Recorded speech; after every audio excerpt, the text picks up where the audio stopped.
What are your thoughts on the commercialisation of TTRPGs and its effect on the community? RPGs have always been commercial.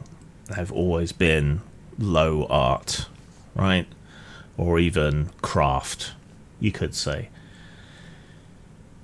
So right from the get-go, once role-playing games exited from being concepts and being worked out at Gygax's table and Arneson's table, the other way around if you prefer, it was a commercial product, albeit a hobbyist's commercial product. And then gradually it took off, and Gygax was heavily into his commercialization. He kept trying to get a movie made. He was all in on the cartoon, and there's been merchandise almost as long as there's been D&D or other RPGs. So to talk about commercialization feels a little odd, because it was only a very brief period when it wasn't commercial. I think the question means to thrust more at the idea of it being a lifestyle brand and a hustle, a side hustle. And that edges into much broader territory that isn't really within the bounds of when I talk about games or when I talk about, Roll for Insight answers. It is commercial. It is low art. It is, on the one hand, done for profit, and on the other hand, done as a hobby, as a craft, the same way painting miniatures is. But you wouldn't say Games Workshop isn't commercialized, would you? Even though the act of painting the minis and so on is a more personal art form and a craft. But some people have turned that into a side hustle. They'll paint miniatures for other people and charge money in the process of doing it. And I think that's the more interesting side to this, because, as I say, RPGs have always been commercial, even if at our table we're not being commercial.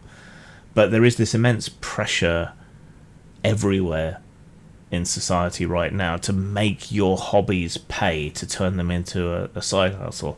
Oh, you knit, you should make scarves and sell them. Damn it, maybe I just want to knit. Or, you run games every week, why not sell the stuff that you come up with? Well, because a bunch of notes scribbled on the back of a fag packet is a very different thing to laying out and sourcing artwork and editing all my ideas into a book and then selling it and arranging all of that and dealing with tax forms and, oh, fuck, I just can't be bothered, I do this for fun, Which all sounds odd, I'm sure, coming from a lefty who views games as art, and yet who is also a small businessman who sells his games for money. But that just kind of, to me, shows the complexity of the issue. I don't think it has been good for the health of the hobby as a whole that it has become so commercialized and that it has become a side hustle for so many people. I think when we wanted more people to love and enjoy our hobby, we weren't accounting for the effect that they would have when they came in. Because with crass commercialization comes homogenization, comes tameness, comes a loss of that artistic edge that even low art or commercial art can have when it's small enough.